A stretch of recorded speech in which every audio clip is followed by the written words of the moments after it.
बहुत ही खास होता है। अपने पति की सुख समृद्धि, सौभाग्य और लंबी उम्र के लिए विवाहित महिलाएं इस दिन व्रत करती हैं और दिन भर निर्जल व्रत के बाद चांद का दीदार करके अपना व्रत खोलती हैं। लेकिन क्या आप जानते हैं कि करवा चौथ के दिन सरगी का भी विशेष महत्व होता है। सरगी में भी हमें कुछ बातों का ध्यान रखना चाहिए। दोस्तों, सरगी वो खास भोजन है जो करवा चौथ पर सूर्योदय से पहले सास अपनी बहू को देती हैं और साथ ही ढेर सारा आशीर्वाद भी देती हैं ताकि आपका व्रत सफल हो सके। कहते हैं कि आपको जो पति मिला है उसे पैदा करने से लेकर उसके लालन पालन की तमाम जिम्मेदारियां आपकी सास ने ही उठाई हैं। आपके पति को जब भी कोई कष्ट होता है तो सबसे ज्यादा तकलीफ भी आपकी सास को ही होती है, क्योंकि वे उनकी माँ हैं। इसलिए करवा चौथ के व्रत में सास और उनकी ओर से दी जाने वाली सरगी का बहुत ही विशेष महत्व होता है। चलिए अब जानते हैं कि सरगी कब यानी कितने बजे खानी चाहिए।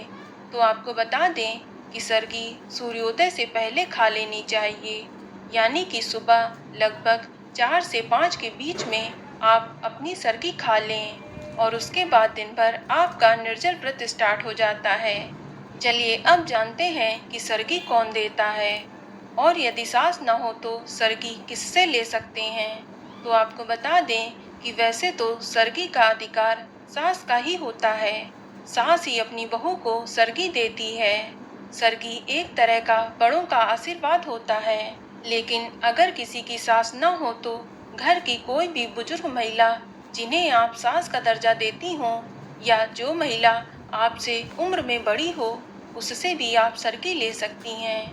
या इसके अलावा अगर किसी कारणवश सास आपसे दूर रहती हैं तो सास आपको पैसे भेज सकती हैं, जिससे कि आप खुद ही सरगी का सामान उनकी ओर से खरीद लें। आपको बता दें कि सरगी खाने के पीछे ये वजह है कि सरगी खाने से दिन भर व्रत के लिए शरीर में एनर्जी बनी रहती है और साथ ही व्रत की शुरुआत बड़ों के आशीर्वाद से भी हो जाती है। चलिए अब जानते हैं कि सरगी खाने का सही तरीका क्या है, क्योंकि कुछ महिला बस सोकर उठती हैं और उसी वक्त सरगी खा लेती हैं, जबकि यह गलत है। आप सरगी जैसी रस्म को पूरी श्रद्धा के साथ पूरा करें, क्योंकि ये करवा चौथ व्रत का पहला पड़ाव होता है। आप इस दिन सूर्योदय से पहले उठ जाएं और स्नान करके साफ वस्त्र पहनकर थोड़ा सा श्रृंगार करें, जैसे सिंदूर बिंदी लगाएं और चूड़ी पहन लें।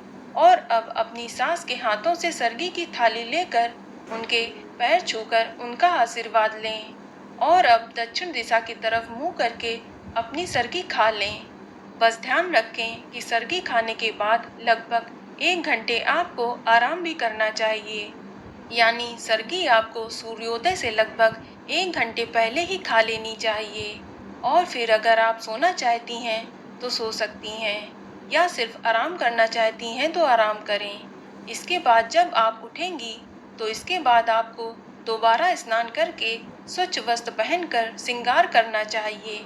इसके बाद पूजा करके अपने व्रत का संकल्प लें और इसके बाद आपका निर्जल उपवास शुरू हो जाता है।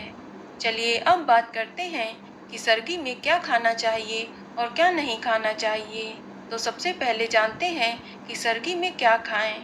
तो आपको बता दें कि सरगी में सेवई, मिठाई, मटरी, फल, ड्राई फ्रूट्स, नारियल, चाय, पानी और पूड़ी और पराठे भी खाए जा सकते हैं। इसके अलावा सरगी की थाली में कपड़े, गहने भी रखे जाते हैं और साथ ही श्रृंगार का सामान जैसे चूड़ी, बिंदी, मेहंदी, सिंदूर आदि भी रखा जाता है। इन सभी चीजों को थाली में सजाकर सदा सुहागन रहो का आशीर्वाद के साथ सास अपनी बहू को सरगी देती है। चलिए अब जानते हैं कि सरगी में क्या नहीं खाना चाहिए। तो आपको बता दें कि सरगी में आप तामसिक भोजन नहीं खा सकती हैं, जैसे मांस, मछली, अंडा आदि। और इसके अलावा प्याज लहसुन से बना भोजन भी सरगी के समय नहीं करना चाहिए। और इस बात का भी ध्यान रखें कि सरगी के समय ज़्यादा तेल मसालेदार चीज़ें ना खाएं और ऐसा भी ना करें कि आप बिना नमक का भोजन करें। अगर आप बिना नमक का भोजन करेंगी तो ब्लड प्रेशर से जुड़ी प्रॉब्लम्स हो सकती हैं। इसलिए आप मीठा, नमकीन, चाय और खूब पानी भी पी लें, ताकि आप पूरा दिन एनर्जी महसूस करें और आपका व्रत सफलतापूर्वक संपन्न हो सके। तो दोस्तों, ये जानकारी आपको अच्छी लगी तो कमेंट में जय माता दी जरूर लिखें, और अगर आपका कोई सवाल हो तो उसे कमेंट बॉक्स में अवश्य पूछ लें। और इस वीडियो को लाइक करें, शेयर करें और साथ ही साथ चैनल